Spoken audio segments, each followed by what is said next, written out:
Tracy Amigos, former football coaches turned insurance agents to talk about Texas Aggie football.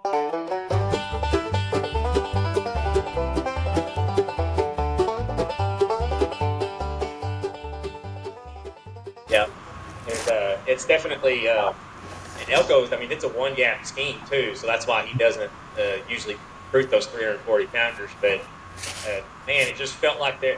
Even in a one gap scheme with the twists and the stunts and the slants, you can't just be ears pinned back and no discipline Absolutely. penetrate like that. And that's what I was seeing happen in Uh-huh. you pointed out a bunch, and I was like, that's why some of those big run plays happen is Yeah. because. And so that's why I really feel like if you just have some guys who will do their dadgum job, When do you're it well, when you're in the a whole defense can be better with less talent up front. when you're in a one gap scheme, the safety is responsible for the linebacker and the safety are going to make you right when you're wrong. But when you insert the safety or you insert the linebacker and you say, "Hey, safety, you're blitzing this gap," now he's not back there to make you right. He can't read off of you and fit. Hey, and speaking to what you're talking about, in my opinion, Regis was probably our most consistent interior lineman this year. Absolutely. If you look at it, he is by far the least talented. Yeah. He just did his But- job. But he does his job. He's not a third and long guy that's going to get to the quarterback, but he can eat a double team and he understands staying in it and keeping the pocket where it's supposed to be so the other guys can eat. Cassius Howell has a high ceiling, but he's got a lot to learn in spring. He does. Yeah. Are we doing this? That's it. Yeah, let's go. Okay, I mean, Football. we're like talking football. We're letting our good stuff out right now. Sorry, I'm off Whataburger. All right, welcome guys to episode 16. This will be our last one on the 2024 season. Trace Amigos here in Northeast Texas. My name's Matt Fomer. We got Mark Brown, Carthage, Texas, and Seth Drennan in Gilmer, Texas. I'll let them introduce themselves. But we all are Rollo Insurance Associates. We all work in the insurance world now, but we all spent time in the high school coaching ranks. Coach Brown spent some time in the college ranks. And so we love talking football and love talking A&M football. And so we're going to break down the bowl game and then kind of break down the whole season as a whole and what we kind of see moving forward. So, Mark, tell them about yourself. Yeah, I'm here in Carthage, Texas. Just want to give a shout out. We call Carthage the City of Champions. Carthage won their 10th state championship this year under Scott Surratt, who has now won more state championships than any other head coach in the history of high school football in Texas. And so just a big shout out to him. He did what Gordon Wood and those guys took 40 years to do. He did it in a span of 18 years. Huge accomplishment, and it's a great thing. That's where, I learned a lot of football under Coach Surratt. I was fortunate enough to be around guys like Todd Dodge and Steve Craigthorpe in college, among others, great coaches. Spencer Leftwich was there, and his sons are like coordinators now. One's at North Texas, I think one's going to Texas Tech. But Scott Surratt's a great coach. Big shout out to him. We're here in Carthage doing the insurance thing now and loving it, but love talking Aggie football. Yeah, and I'll echo that. And Seth, I don't know where you were, brother. Me and Mark went up there to watch the game, got to watch Carthage win it, and got to watch our Bulldogs that are west of us lay an egg. So poor Kilgore. They can get there. They can't seem to finish the deal. But they ran into a buzzsaw of Salina. Salina was good. Salina's to move up, and they're those outside receivers. They're not big, but they're quick, and they run great routes. They ran a ton of double moves, and Kilgore just could not handle it.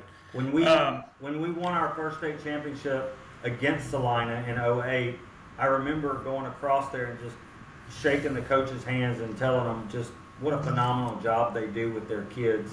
And the guy that I found first is their head coach now. He's been there a long time, and they do just a phenomenal job of coaching their kids up. No doubt. Say something about yourself, boss. My name is Seth Drennan. I am located at Gilmer. Is where my office is. I coached at many different schools, none that won any state championships. But it was, just to kind of give a shout out. Speaking of Salina, in my opinion, the modern day the modern day Solana, who's actually doing what Solana did better than Solana is doing now, is Gunner. So shout out to my buddy Gunner Josh Barton. He's the high school principal. He and I coached. We've known each other a whole lot, and we coached together at Overton. Anyway, yeah, that guy. He's became principal at Gunner just a few years ago, and he's already got more rings than he can just about wear for all the different sports. A high school principal gets a ring every Hey, there you go. Hey, he helps keep them eligible. He helps keep them eligible. There you go. That's right. Yeah. So, Okay. it's let's get going. I'm ready to talk the ball. Yeah, so we're going to go over the bowl game, and I'll preface this by I think we all understand. You kind of take what you see in a bowl game with a grain of salt. You got a bunch of kids that have already either transferred out or they're sitting out for the draft. Which, you know, if I got a chance to be a first round draft pick, I get that 1,000%. Don't doubt that. Yeah, I'd tell my own kid to do the same thing. So nothing there. Can I just step on my soapbox and say, understand this? Since we've instituted a playoff system where there's 4 teams or 12 teams, the bowl games mean nothing. They're NFL preseason games. That's what they are. The kids understand it. It's a trip. It's not the same. The SEC's record is this, and the ACC was bad, so that kind of, when it's that bad, it does say a little bit, but it doesn't. Those bowl games, they're just exhibition games, and we need to understand that it's not like the old days. Because so that's what I wanted to kind of say is we're gonna talk about that, but I mean, I don't think you can necessarily take a ton out of the bowl game going into 2025 and think it's going to translate. But bowl games that just to me they've become almost like a pre-spring. The way you think about a spring game, like I get to watch this young kid play. That's it. You hadn't played all year because the guy in front of him is going to the draft or his transfer or whatever. So you get to see a little bit of that stuff. Or looking at a guy like Marcel to see where he's come from when he came in, to see his growth, things like Cassius Howell, to see that, oh my gosh, this guy is going to have a high ceiling. Just gauge it individually almost. No doubt. But so we do good, bad, and ugly on offense, and we do good, bad, and ugly on defense. My good was obviously our quarterback, Reed. Threw for nearly 300 yards, 3 touchdowns, ran for another 50, and a rushing touchdown. He did have 2 picks. Now, one of them, I mean, you can't throw a ball any better on a slant down on the goal line. We're going to cover that one on video. Yeah, I mean, other than going and handing it to the kid, you can't do much better. So that was my good. I think that he talked about people that have a high ceiling. And we'll talk about other stuff, but I think he has a super high ceiling. I think it's hard when your offense has been so run heavy and you lose your top running back, and I think you could see that with our season once Moss went down. Nothing against Daniels. He's a great kid, and he's a great third option. But you had already lost Owens, and then you lose him. And, I think people are, I don't know, I've heard some comments about questioning Owens because he didn't look like Owens of the past in the bowl game, but man, that guy's still injured. He just had another surgery, so I fully expect when that dude's fully healthy next year, get him and Moss back. It should be really scary fun to watch. So that's my good. Seth, what you got? Yeah, I'll echo what you said. Just seeing Reed's progression because I'll be honest with you, the Texas game gave me some fear, and Texas is an elite defense. They're one of the last 3 teams here remaining who are all elite defenses, maybe except Penn State. I wouldn't call them elite. They're definitely great. They're really good. But they're really good. They're really good. Yeah. So, but the 3 teams that are left who to play are elite, and so there were some things that happened in that gave me some pause because it was like Marcel kind of looked like what Connor Wigman looked like versus first half LSU, where there was like some panic check down progression, not quite giving the play, the pass to the bell, and so. That's what's great about a bowl game for a guy like Marcel Reed is that how fast everything happens in the season. Game, 3 practices, game, 3 practices, and then you get all of a sudden, a dozen practices for one game spread out so you can, watch, and so that looked to me like that was sent from above for Marcel because after having that long layoff, getting some extra pay, and probably sent from above for Coach Colin Klein too because he's trying to coach two quarterbacks. They're very different. Run two offenses, almost very different. Now it's like, hey, me and Marcel get some quality time together before a game versus having to rush to get ready to play. And man, did it look like it showed because, like Matt said, he had a great statistical game.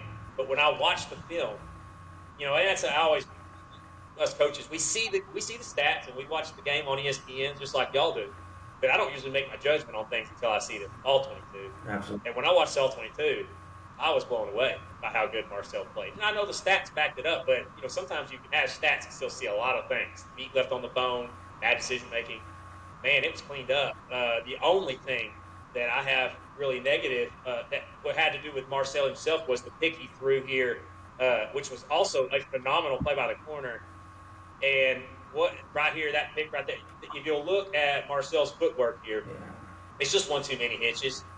They're in a Tampa 2 look, and he was trying to read to see what the Mike did. And when Mike squatted on that dig, he needs to throw that ball now. And you'll see if I hit play. Yeah, if I hit play, he's going to hitch, and then ball. And so just one hitch too many, and that's probably a big play.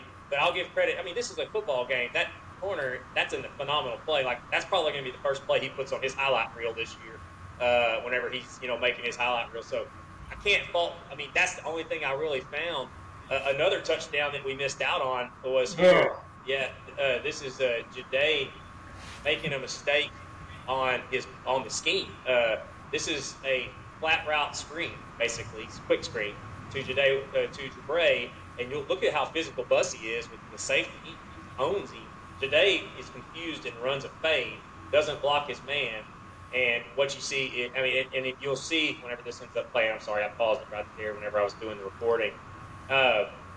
You'll see if Jade is doing his job, that might be a touchdown for. He's got one-on-one versus this cat right here. It is. Another touchdown that could have happened if we execute properly. Jade, I love the kid. He's physical, tough, strong, but that's a common thing that happens with him is the wrong thing. The wrong thing with play. What were you gonna say, Mark? He's watching the play. As soon as he starts his fader out, he turns around and watches the play. He gives it away. I know.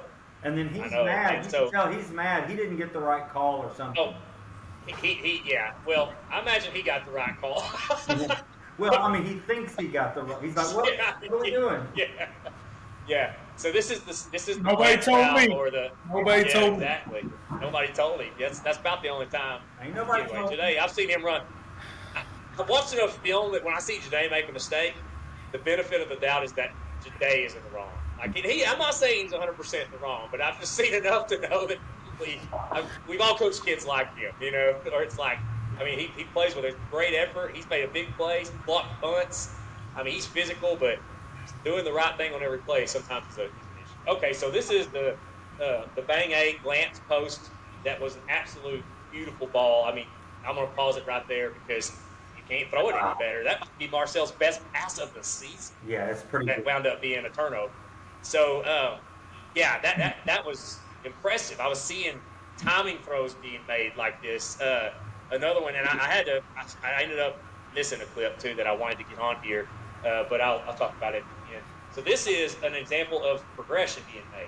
So we've seen, in the Texas game, I saw some panic progression, just like straight to the running back check. Like he was trying to overmanage things versus actually running the offense. And on this one, we got a flood concept at the bottom of the screen. He's going to progress it all the way down to the flat, which based on my watch here, it looks like it's his third progression based on timing. Makes a great throw. We end up with a positive play out of it. And I don't think I ever saw him progress to 3 without it looking a little, not lethargic, but a little panicky. That was just very calmly progressive to the third option, clicking it out there to the space. And that was the other thing I saw. Once again, I could have had 20 clips. Misses were good in this game. His misses were always on the grass side, if that makes sense. Like he didn't miss on the wrong side. There was one throw where he missed on the wrong side a little bit. It wound up not hurting us. But another one, let's see. Oh, let me go back to this. So this is a very simple 5-yard stop route to Jabray Barber, the one that he dropped. But I'm going to pause it right on the ball there. Okay. So that was thrown to that backside shoulder. You literally can't throw a stop route any better than that. And here's the thing, if he actually watches it in, look at all that green. Yes. And well, Jabray's probably going to get caught. I love him. He's a savvy kid. But the 3 cats that are in there now, the transfer portal, they ain't gonna get caught if that ball gets hit like that and they haul it in and we're able to spin out of that thing. So that was, I mean, because we saw it all season. The 5-yard stop was an adventure a lot of times. Ball was high, ball was low, but man, the 5 yards, the stop routes and the curl routes he threw in this game, his accuracy was on point. So that time they had to slow down that over that 3 weeks, it to me showed up in spades in this game. Here you see him calmly beating pressure. They're going to bring a safety late. He sees it, goes right into it. That was a great play. Very calm. I mean, this is not anything like the Florida, Arkansas, Bowling Green version of Marcel Reed we saw handling that. You know what I mean? It just, that looks, and I guess the best way to describe it is it looks like all of a sudden we have a veteran quarterback. You know what I mean? And he is at this point, but you still got to do it. And so that's where, very encouraging. I left some clips out. I know we've talked about before. His 2-ball was his biggest struggle. And I don't know if y'all remember, but the long pass play that hit to E.J. Smith on the wheel, one of the best thrown 2-balls of the season. In any Aggie quarterback. And it was from Marcel, who struggled to make that pass, gets him in stride. So it just, to me, was super encouraging to go into the next season because most schools, including the ones that are still playing right now, are going into the season with quarterbacks. Questions, Yep. And that's not a question for us anymore. We still got questions. The quarterback situation seems like it's pretty straight, squared away. So that was very exciting. I thought those were worth looking into. Some of those clips, man, it was just, when I watched the film, there was only 2 plays where I was like, man, that was bad. But almost every game we watched Marcel, there was usually a half dozen, sometimes more, of plays where I was like, ooh, but this time a couple, and I'm being picky on them. So anyway, very exciting. Yeah, I think that's the one spot where, and we'll get to that when we talk about the end of the year. But I feel pretty good about the offensive side of the ball going into next year. All right, so the bad for me for the bowl game was the run game. It wasn't great, not terrible, but just not great. But it goes back to what we talked about earlier. When Moss went down, we knew we didn't have a guy we could just lean on. With Moss, you knew you could lean on him, and we just don't have that guy. Hopefully Owens recovers from this last surgery. Hopefully get Moss back next year. And I know we got those 2 freshman running backs coming in that everybody thinks is really, really good, and that's great. Very high on them. Staffing. Yeah, but it sure would be nice not to have to lean on them. Great. Let him get in that weight room and let him get a grasp. And that way, when they do get their opportunity, we're putting them in a position to succeed and not in a position we need you to succeed. Huge difference. So that's my bad. What'd you have, Seth? I mean, just the run game wasn't quite there. I mean, outside of Marcel's. Now, I will give E.J. Smith credit. He looked better than he has all season. Yeah, he did. He had a heck of a game. That looked like the guy from Stanford and from Jesuit, that explosive little one-cut burst was there. I hadn't seen that all year out of him. Anyway, so that was a semi-good. But, yeah, the run game itself, I agree. And we had a lineman playing out of position, too. We did. Bowl game shenanigans. So that probably had a little something to do with it as well. But either way, I agree. The run game wasn't great. Yeah. So, okay. Well, the ugly for me has been the ugly all stinking year is the stinking penalties, man. And we'll talk about it when we talk about the season. But had another 8 penalties for 73 yards again. And we'll talk about this here in a minute. But turnovers and penalties, man, those are self-inflicted things that the worst team in the conference can still win more games than they expect to if they can handle penalties and turnovers. And so hopefully we can get better at that as next year. But Seth, what'd you have for ugly, boss? That blitz pickup was the worst. Maybe not the worst. But it was definitely not a good game on the blitz pickup because USC's defense was patchwork because of the whole game, and ours was kind of too. But one of the things they do really well is they do pressure well, especially in the third down. We heard the announcers talk about that all year. And when I watched film, I was impressed with some of their disguised blitzes and things, especially bringing like a boundary corner and things like that. And we didn't handle it well up front. And we had some guys out of position, but even some veterans. I mean, there's one where I don't have the clip, but where Marcel gets sacked from the blind side. He had Noah on an out route for the first down. We end up, I think, missing a field goal on the next play.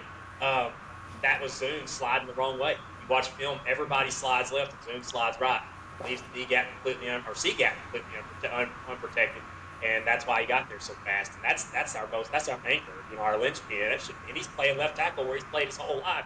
Yeah. But it was just not our best game in the blitz pickup part. We had some issues and some confusion, and it probably has a lot to do with guys being out of position and trying to communicate that. He's worried about the left guard because they're not, and then he gets confused. You see that kind of stuff happen all the time. So anyway, that was the ugly side of it, in my opinion. Okay. All right.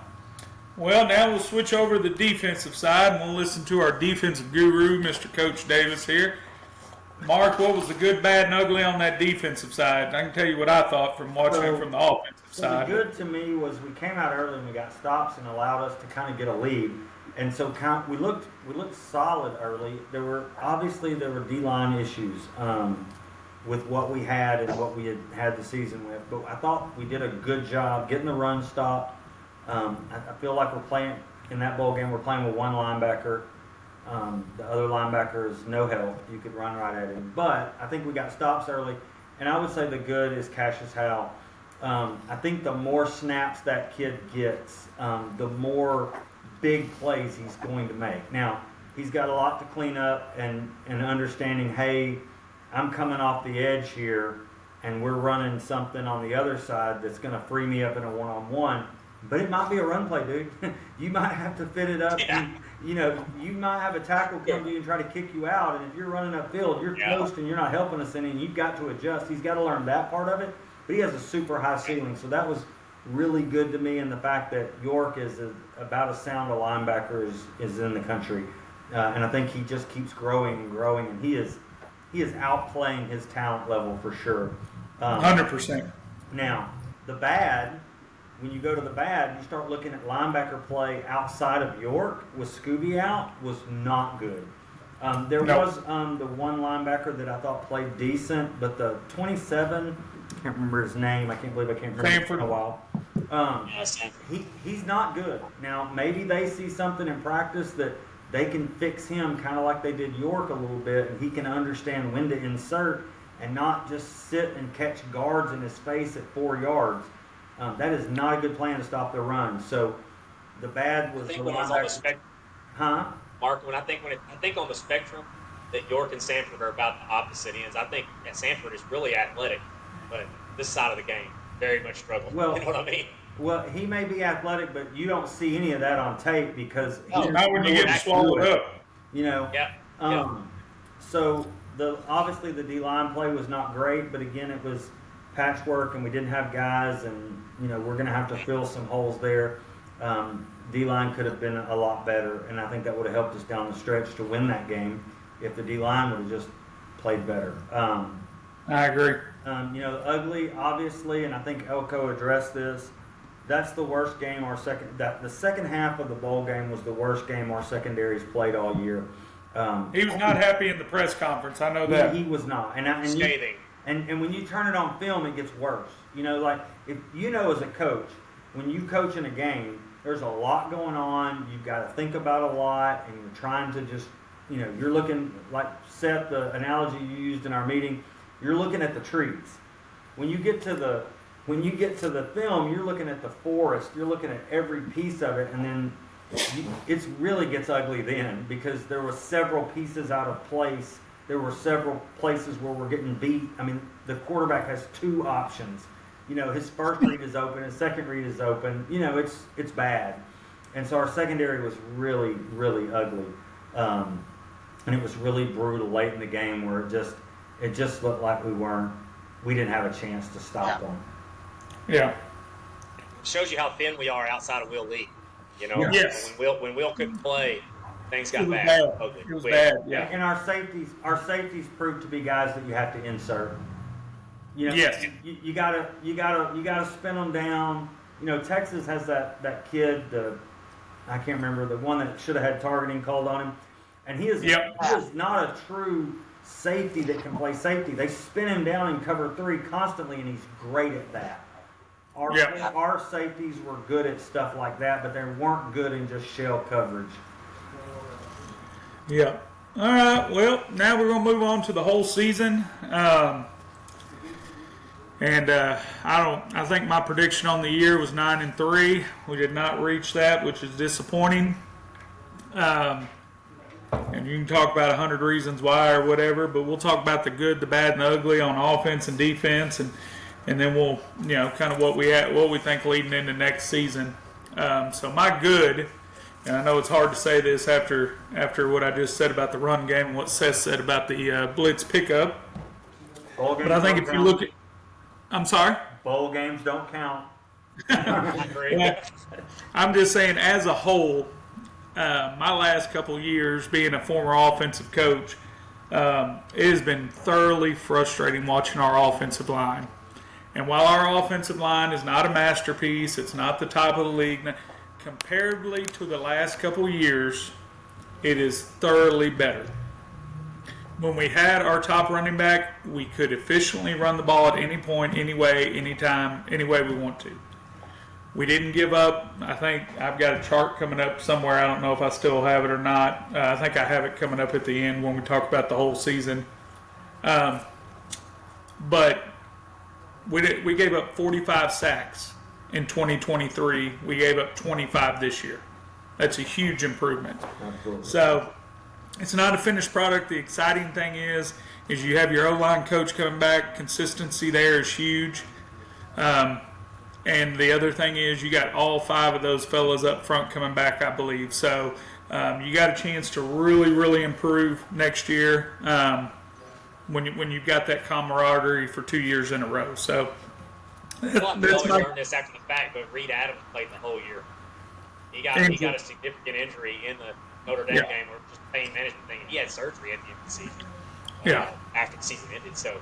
Yeah, it's impressive what they were able to do, and then you find that out.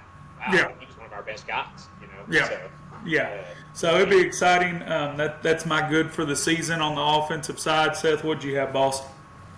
Well, I think I'm going to echo what you said. It's O-line and Le'Veon Moss. I mean, they carried this team early through the wins. Whenever we were that one-loss team going into November, and all that, or late October. It was Le'Veon Moss and the O-line that were doing that, and I would have never thought that would have, I think my prediction, I think I was going to say 9-3 too, and then I audibled at the very last second in the very first podcast to say 10-2. And Vegas did have us picked as the favorite, I think, in 11 games played in the regular season. I could be wrong about that. That's at least 10, I know for sure. And I would have never thought we would have gotten here the way we did. You know what I mean? Like, if anything went wrong in the season, I would have assumed it would have been offensive struggles. Yeah. And there were some. But in conference play, we led the conference in points per game. And O-line and Le'Veon Moss were a big reason for that. Because the quarterback was a revolving door for a while, and there was all that going on. And so those were the mainstays. And the run game, even Amari Gaines, I mean, he was a big part of it too. He definitely had probably too much put on his shoulders late because whenever Moss went down. But those guys were the highlights, the running game, the O-line up front. And like you said, Coach Cushing, he gets whatever the award would be this year for what was done offense, defense, special teams all together. Because he was starting from the biggest deficit, in my opinion. Agree. That unit is serviceable. So if those guys executed the years before, it would have been better. They just didn't execute. Just got to execute. Yep. Yeah. Hey, Seth, you want to pull up that first chart I had with comparing last year to this year? But going back to what I wanted to hang my hat on, believe it or not, we actually had more points per game last year than this year. Now, if you look at in conference, that's not the case, but I did overall season.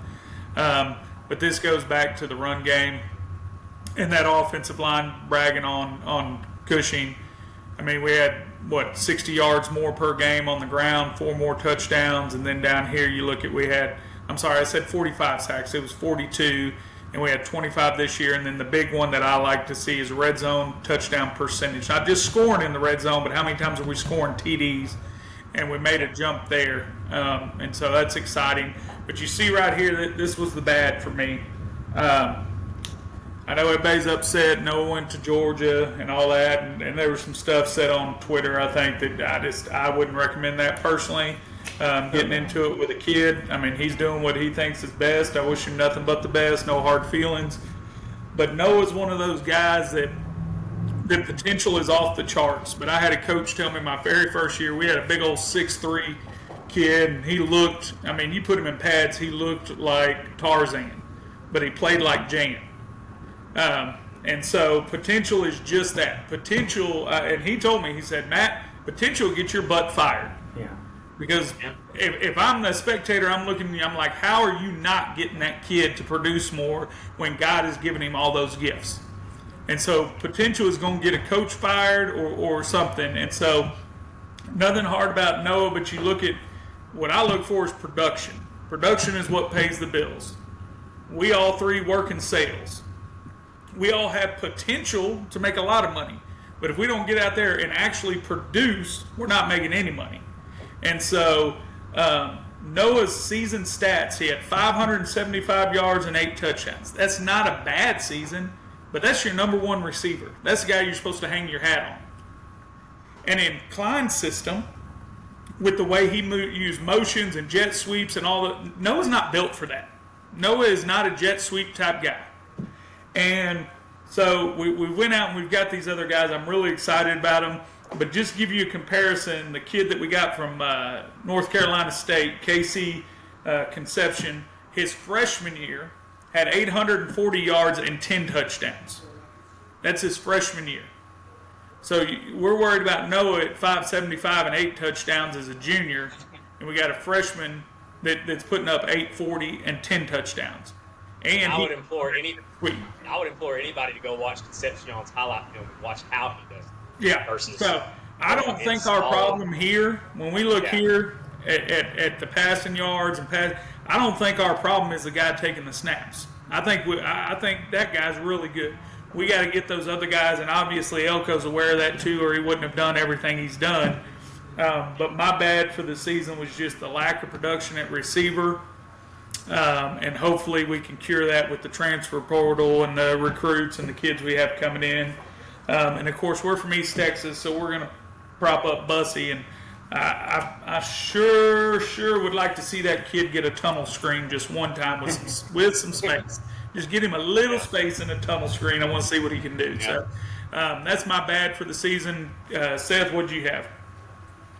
Yeah, the wide receiver room and wide receiver, tight end, receiving side of things in general was my bad for the season. It looked like it was going to be bad going into the season, but there was some Muhsin Muhammad's been good before and literally hardly played. Noah's got a ton of potential, you mentioned. We got that Barber kid, and then he gets hurt, and Barber was solid, but we didn't have him. Yeah. But like the last 2/3 of the season, it was just a mess. Jade is Jade. He's a great kid. I can tell. He's a good kid, good locker room guy, but he'd be better served probably as a wide receiver 4, or something like that. Special teams player, coming in and true 10 package or something like that. But it's definitely the passing game in general, and I think Klein knows it too. I also say the quarterback coaching side of things, I have some questions about too. But I think the quarterback coaching will look a lot better when you're getting the ball to guys before. Yep. Amazing how much that helps. We won state in 2013. And we go into 2014, and Scott loves to stretch the field and throw it deep. And I remember we were at a particular game, and he goes, I want to run double post, Fomer. Who do you have? And I said, I got a kid that can run out of sight and nobody can catch him, but he couldn't catch a cold in Alaska. And I got another kid that my fat tail could cover. So what do you want, Coach? Which one? Yeah. So 15 cut. 15 cut. Yeah. Just run 15 cut. Yeah, 15 cut. Yeah, that's right. But, all right, and then my ugly for the year, and I've harped on this, if you'll bring up the other chart, Seth, if you've listened to this podcast more than once, you've heard me harp on this because it drives me up the wall, especially pre-snap penalties, but penalties in general. And you look at our turnover margin and our penalties. I put the 4 teams that are in the playoffs.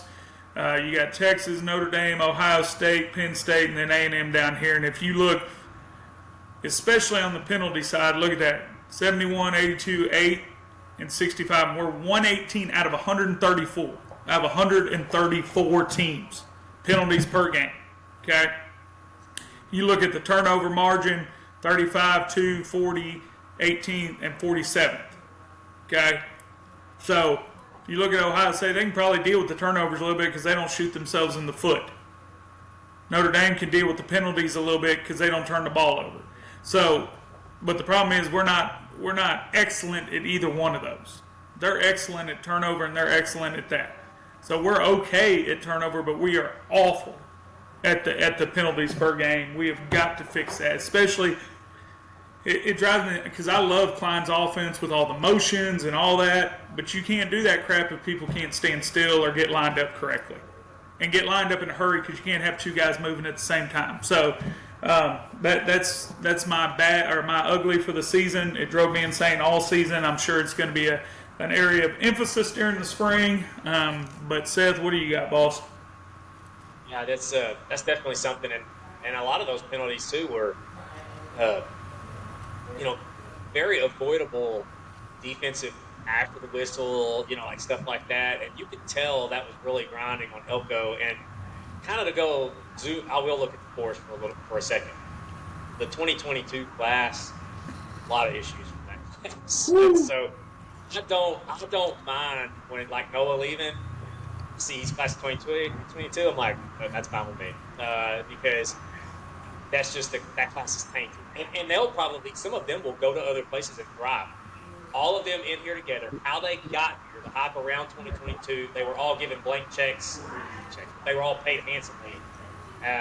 We had a lot of guys, and that's what that first year for Elko, managing the personnel was that way. It was like there were guys making pretty big money that weren't hardly even playing. Just because they were from that class of 2022, they're still on the paycheck they got as a high school recruit. You know what I mean? And they're not being reevaluated and changed based on their production. And so I think a little bit of that is going on with Noah too, is that they were probably, I don't know, I'm not saying he was going to have to take a pay cut, but he may not have been making as much as he thought he should or whatever. And he probably saw the writing on the wall too. You bring in 3 guys, fly, my snap count's probably going to go down next year. So it did crack me up that he's running towards Georgia's offense while so many are trying to get away from it, including their quarterback. With Mike Bobo there, but my ugly is I always say hindsight's 2020, but I often had this conversation with people before, and it's fun. It's a fun hypothetical, but it's probably not plausible. Was that what if Mike Elko had came in the spring and told all those 2022 kids, hey, we're paying you based on what you've done, not what your high school recruiting ranking was. And we just had a bloodbath in the spring. Like let's say Connor leaves, Noah leaves, Bryce Anderson leaves. It's just. Now, I think back then, Elko, if he was having that was a very tight rope to walk. Yep. If I blow this roster up too much and go 5-7 in the first year, I'm on the hot seat here too. So he had to thread that needle, and I don't envy his position at all. But I do sometimes wonder if he had pulled it off. If he had gone in there and told Connor, hey, you're just not fit for our offense. You need to find somewhere else to go play. And then Riley Leonard follows him from Duke, and now all kinds of like maybe Noah leaves, maybe Musi Muhammad leaves, and that 2022 class that was all centered around Connor, they leave. But like if it forces him, and that would have freed up a bunch of NIL money to go out, bazooka some kids out of the portal that went to other. I don't know. It's a fun hypothetical to think about, but I do wonder sometimes how things would have gone if that's how it would have gone down. If we would still be in the same boat, or if we'd be better off, because that was something that now we're not for the season, and we're going. I'm fine with these 2022 kids. You know what I mean? So I'm wondering sometimes if we'd have just ripped the Band-Aid off in the spring or in the transfer portal of 23 and 24. Yeah. Do you think part of that, and what I think about year 1 and year 2 with Elko, is he had to learn some of that. Like, he had to learn. He didn't know. So he has to go through the spring trying to gauge, what type of kid is this? How does he fit? And you just don't get those answers quick enough, and so you're left with some of them. And then now you've got to deal with it in the season, try to win football games. Now they can step back. Some of those guys have left, and they can really dial down on actually coaching their kids to get them at a technical level to be successful. So I'm not going to say that Mike Elko is college Scott Surratt. But Mark, you were down there. Okay. First year that Scott came in, they got knocked out in the second round of the playoffs. Is that right? Yeah, to Liberty Hill.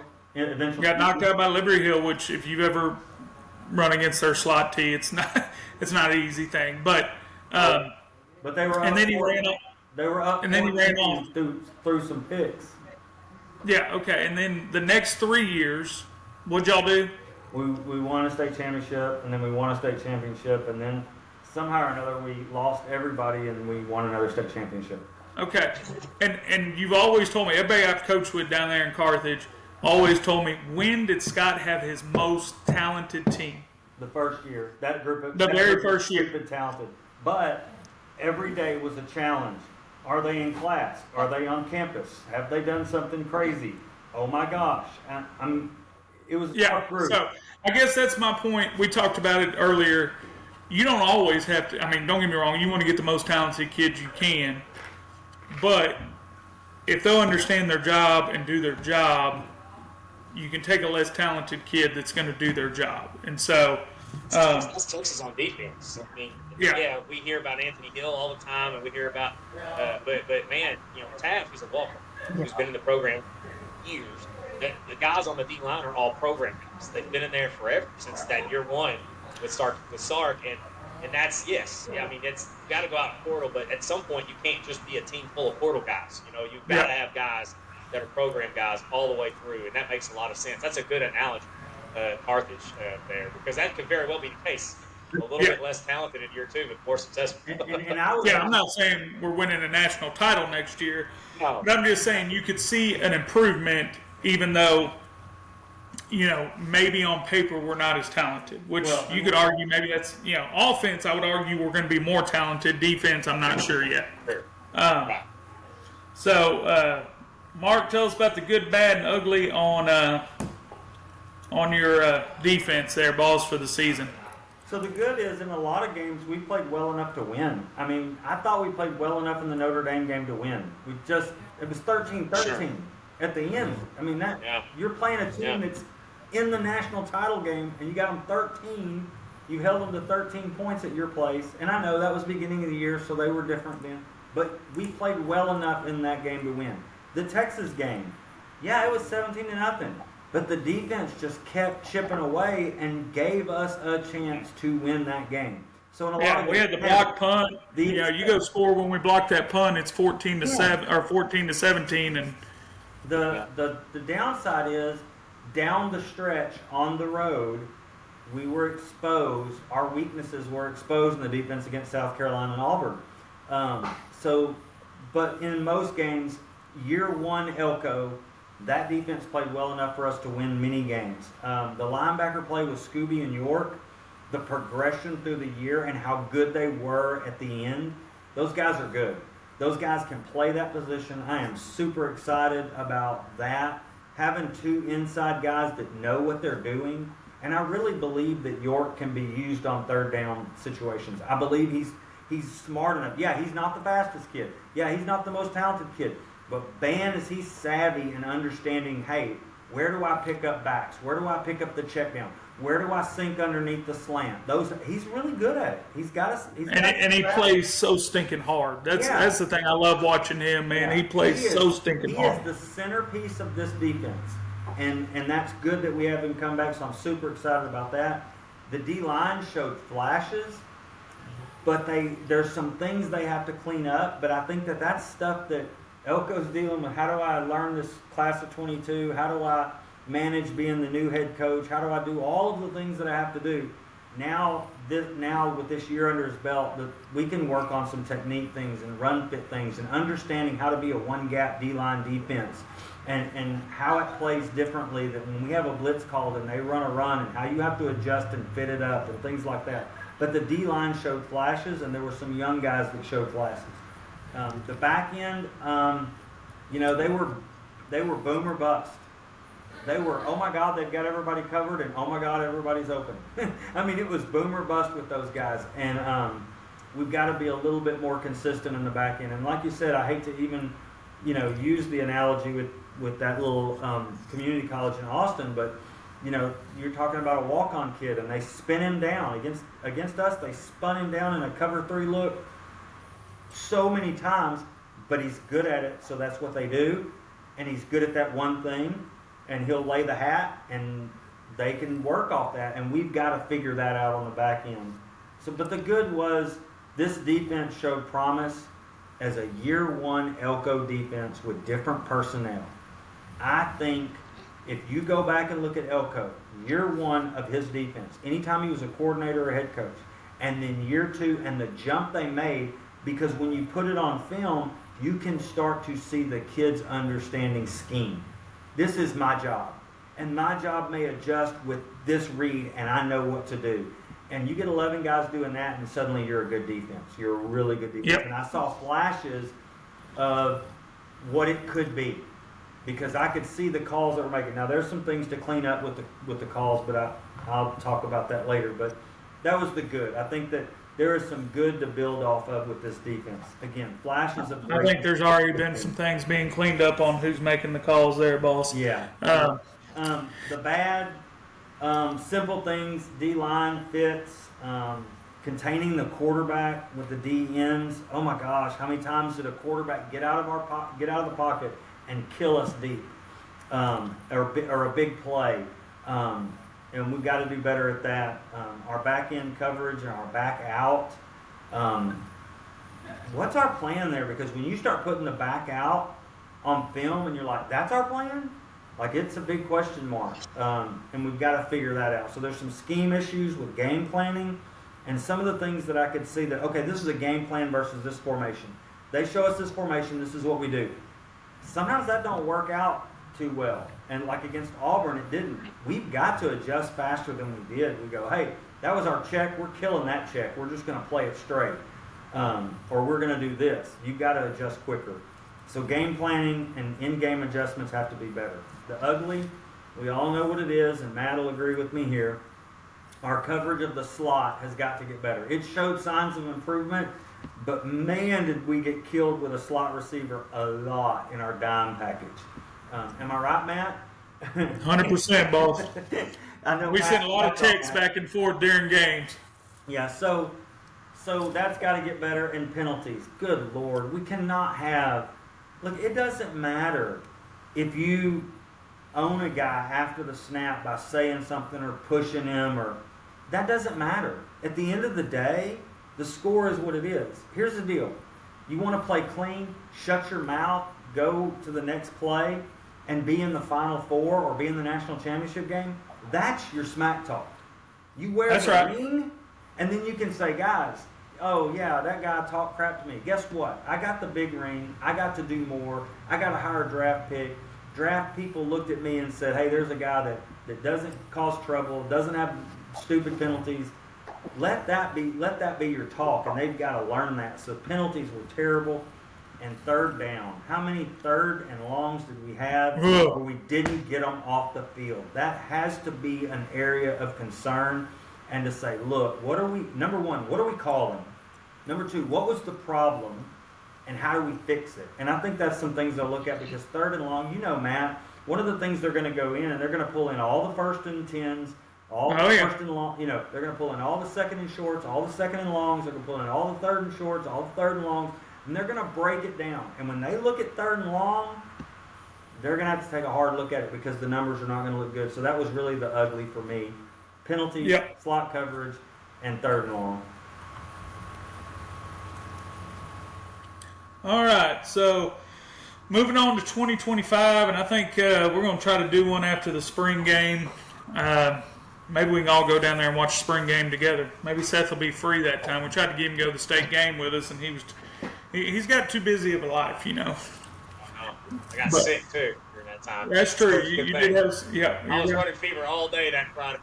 Yeah. I didn't realize it until I was too late. So my area of excitement is the O-line and the run game going into next year. I've talked about it. I'm a really big believer in this O-line coach. I'm a big believer in having all five of those guys back. You get Moss back, you get Owens back. And I'm really, really excited to see what they can do in the run game. My concern going into next year is, I know we've got some guys we think that can make a difference in that receiver room. Okay, we need to be able to have a threat at tight end in the pass game. We didn't really have a consistent threat there, and we talked about potential get you fired. So hopefully these guys are production and not potential. But I'm gonna dip over on the Mark sideline, because my biggest fear right now, man, is that interior D line. We've got to get some guys in there Regis is coming back, and we were talking about it earlier. I think he's probably, if you go back and watch film, he's not the flashy guy. He's not the guy that ESPN's looking at or whatever.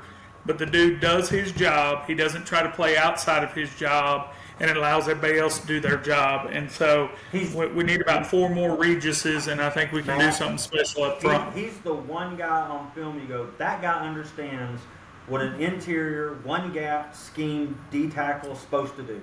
He does it so much. It's like he understands it. You get 4 guys doing that and some special guys like Cassius Howell, you can be pretty good with less talent.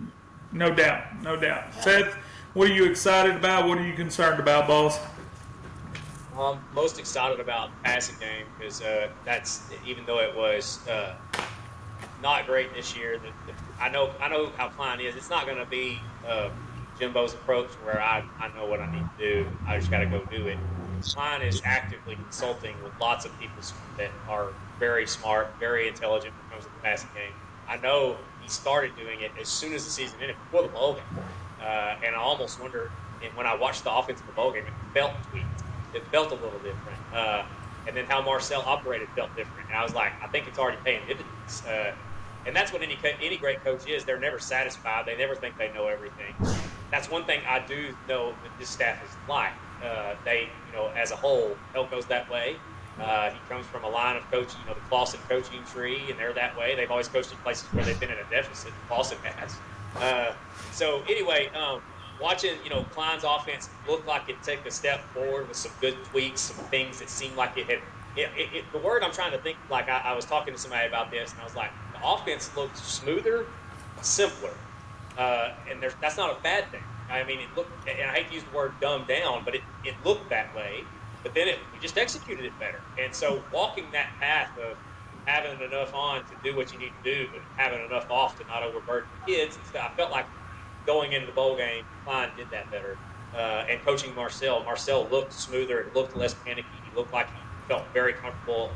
To use, like Mark, you talked about the defense making a jump. Marcel looked like he operated that game knowing the how and the why for about 90% of the time, and not just what, where, and when. I always use that analogy about, like, that's first level. The kid gets into a system. What, where, and when is the part they struggle with. And then once they get that done, we got to get that how and why up there too, because that's when you have a defense like Texas. It's a bunch of system guys, and the how and the why, it's just all happens, because they know exactly why they're doing it, where they need to be, how to get there, how to time it. Because you watch our defense this year a lot of times, and we would mistime our blitzes. Yep. And then we would not change. And that's easy.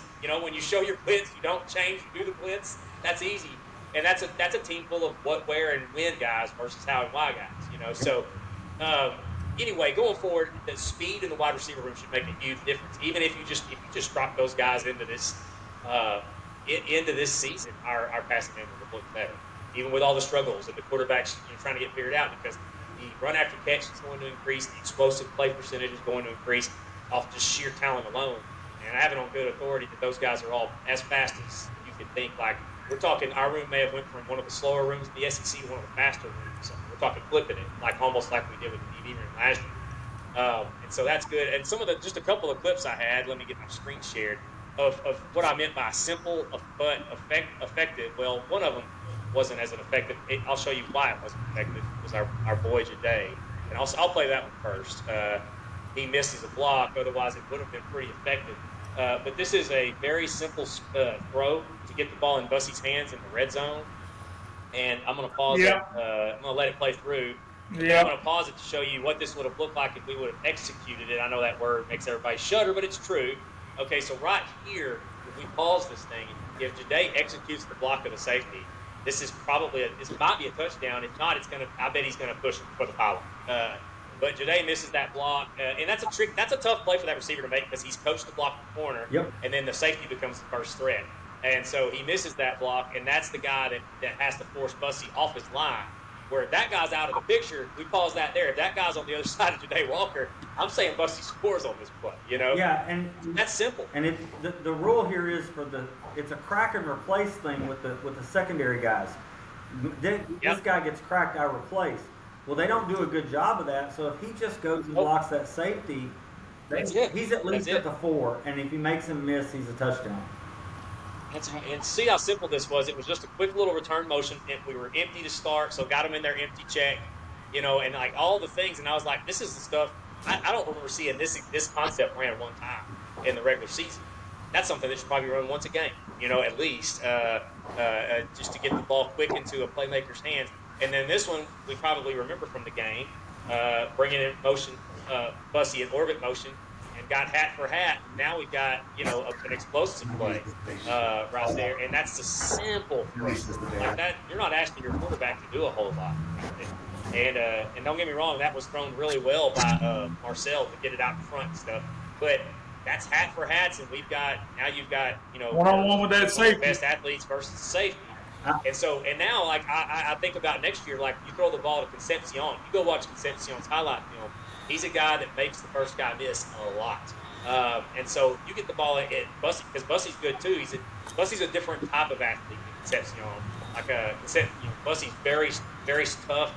He almost feels like he developed into a running back. He's throwing physically, but one cut and explode, where Concepcion has a lot of wiggle. And so, being able to just make it easy on the quarterback. You look at Sarkisian's offense, right?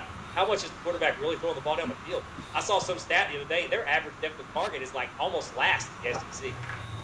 Yet their explosive plays are off the charts, and that's because they're getting the ball in great athletes' hands in space regularly. So anyway, I'm excited about that.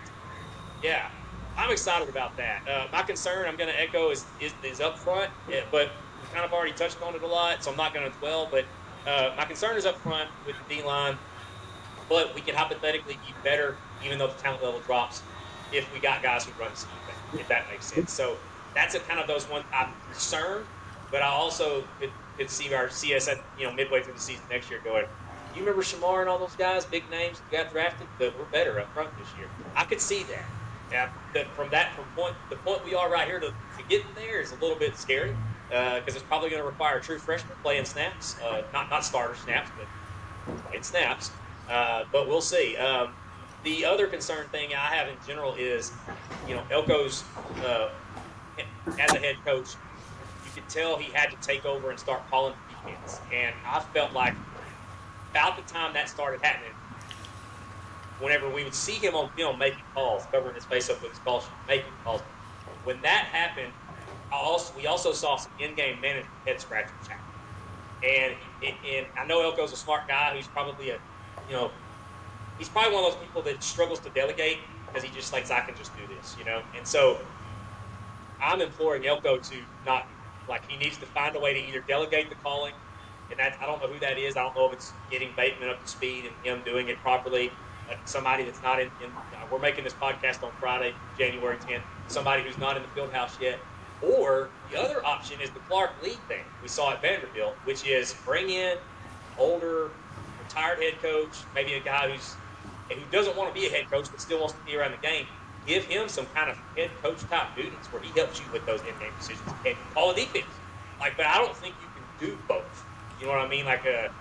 Well, let me put it that way. I'm sure there's people out there doing it, but it's very difficult in this level of football we're at to do that. And so I would be fine with it. And I'll just say it. Dave Clawson, his guy's retired now. Now, if he can get him to leave Carolina, Clawson on the sidelines, Elko calling the defense, and Clawson helping him with in-game decisions, that sounds like a match made in heaven, if that can happen. I don't know if it will or not. I doubt it. But that's what I would like to see is Elko needs to take a little off his plate, whether it's where he's just thinking about the head coach job or he's just thinking about the defense and then has somebody to lean on for, fourth down calls and things like that. So that's my biggest area of concern is how does the staff shake up for next year to streamline that process. So. Okay. Well, Mark, what you think going into next year? What are you excited about? What are you concerned about? Well, I'm excited about where we're headed. I really am. I think you look at all of the guys that are, other than the Notre Dame coach, it takes time to do this stuff, especially in the SEC where week in and week out is really hard. But I'm excited where the defense is. It all points to better things. It's a better scheme. It's easier to put people in places to do good. And if you look at Elko, his defenses and the growth that they have from year one to year two have always been good. And so I think that's good. I think a spring with Elko getting to focus on the self-scout stuff and working with Bateman or whoever, whatever he does there, but teaching and being able to be a teacher of the game is going to help. Well, I was going to say, you look at everybody in the SEC who they compare every coach to, Nick Saban and Kirby Smart, right? Those are the two guys that have been kind of running it. Nick Saban was 7-6 his first year at Alabama. Kirby was 8-5 his first year at Georgia. So Sark was 5-7. Yep. I mean, yep. You were already Texas was ready to fire Pete K after year one. Yeah, and Whenever they went 5-7. And I'll say this: the portal kind of puts the pressure on you to do it quicker because you can. You can put pieces in place quicker, so it's not the same as when it was with Smart and Saban and Sark even. You gotta do it quicker, but I think that they can. If you look at two of our home losses, the two that we had, it was Notre Dame and Texas, and those are the final. They're in the final three, and those were both games we could have won. That shows that we have a chance if we can grow enough and clean some things up, get Klein in his system and get him doing his thing, and not having to deal with two quarterbacks and two different systems, and let him really take over. Let Elko figure out the good fit of how do we call the game? How do I get this guy to where he can call it and I can just manage it at times and say, hey, it's 3rd and long. You probably need to think about whatever, and then step back and let him do it. Whatever that is, but I think that it shows that, we can be good. Down the stretch, road losses in the SEC, as bad as they were, we came miles from where we were on the road before Elko. Let's think about that. That's true. That's true. We weren't winning any games on the road in the What SEC. it'd been 3 years. Yeah. It'd been 3 years. We did make some strides. We've got to get better down the stretch there. On the road at night is going to be tough, and we're going to get that schedule. We're playing LSU at their place. You don't think that's going to be a night game? That's going to be a night game. Get ready. You're going to go on the road to Baton Rouge, and you got to win a tough ball game. The Texas game is going to be a night game in Austin. So you got to get better at that. But I think this team has the ability to put some people in places. I truly believe our D-line can look less talented by all the scouting experts, the journalism majors who are now ranking a guy 4 stars because they've watched him on film at a camp hit a dummy and, okay, he's a 5-star. Okay, I think scheme guys with a couple of those flashy guys like Cassius Howell who can blitz off the edge when you need him to, I think we can be better with less talent. With guys like Regis. Get a couple of more guys in there that understand, look, you're going to get double teamed, you freaking own it. You build a wall on that double team right there and let the others eat. And if you can get kids to buy into that, you can be really good. I would like to see Elko understand and figure out one thing that we always did well at Carthage, and I think that Scott really taught us well on, and that is, as the year goes on, you should be playing your better football at all positions. Week 5 is good. Win a game. We're going to play to win. We're going to coach to win. We're going to scheme to win. But week 10, we better be better at every position. Week 12, we better be better at every position. And I think Elko's got to figure that out as a head coach. How do you structure things to where you are gaining momentum as the season goes and you are playing better football at the end than you were at the beginning? And so he's got to figure how to build that system. But I trust this process. I trust Elko. I think we have a great head coach. I think he's learning as he goes. And I think he's going to be better. I think our defense is going to be better. We obviously have the quarterback and receiver stuff in place. It's going to be there. How much can they get done from today until the season starts, and how much can they grow during the season next year? That's where the potential versus what you actually do comes in. But I'm excited for it. My areas of concern, obviously, are just like you guys. It's the back end. We've got to get better at what we do back there. All right. I want to look at like a team that's in the final, in the championship now. I think Notre Dame is a roadmap for the Elko era if it goes like we would want it to go. If you look back, Marcus Freeman in his first year, he had no head coaching experience, and I know Elko had a couple years to do. Head coaching at Duke, head coaching at a SEC school, that might as well be like sport and and you look at Notre Dame, and you remember in 2022 they lost to Marshall. They started the year with a loss to Ohio State, then they lost to Marshall at home. And then the next year, if you remember, they had the head scratcher loss. Was it to Ohio State where he had 10 on the field in the goal line? Yep. So there was lots of little things. Like Elko is learning on the job. I mean, he is. I'm not trying to that's not a belittling or an insult statement. But I mean, I just hope this is something for me. It's the fans. I see the fans. We gave Jimbo a ton of rope because we just kept saying, "Well, he's got a ring. He's got a ring. Just let him give him a shot." But now it's almost like I hope we don't flip the other way as fans to where we don't get Elko enough time. You know what I mean? Because we're not making that same mistake again. We're not giving a coach 10 years to figure it out. We're going to fire him after year 2 if they screw it up. Well, I think Elko is going to figure it out. Now I hope we don't become too impatient. At post Jimbo era. Don't become those people on the other side of the state who eat their own constantly. They have a chance tonight to play for a national championship, and they all hate their quarterback. Don't do that. Let the system play itself out and see what you can give. I mean, you got to trust the coaches at some point. This is a good group to trust. Let it play out. Look, if you look up year 4 and it's not gotten any better, then you can circle the wagons or whatever. But guess what? You're going out there trying to play another one. He's going to have to start all over with a new class of kids that aren't his kids. And that's a hard process. So just understand, you're not going from a 9-3 coach that you get rid of or an 8-4 coach you get rid of. You're going backwards first, probably. So just remember that. Yeah.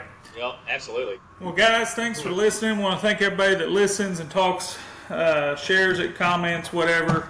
Really appreciate it. I can't believe anybody listens to us still, but I think we all enjoy doing it. I know, Mark, you're so entertaining. Ain't nobody told me that. Ain't nobody told me. Hope everybody has a great spring. Go catch some basketball, man. That game the other night, coming back from 18 down, that was crazy. My daughter walked in. She said, "I thought we were good, and we were down by 18." And then she came back in later, and she said, "How bad we lose?" I said, "We came back and won." And then obviously the SEC. Yeah, it's a basketball conference now. Oh, it's crazy. It's crazy. Look, y'all can talk that stuff all you want. Who's the #1 team in the country in baseball? Let's talk about that. Yeah, that's right. Yeah. Hey, the SEC is a baseball and a basketball conference. Hey, and I know you don't like to talk about it, Mark, but that young lady down there in College Station's getting that softball team looking pretty good too. So it should be a fun spring. Yeah. Oh, good gravy.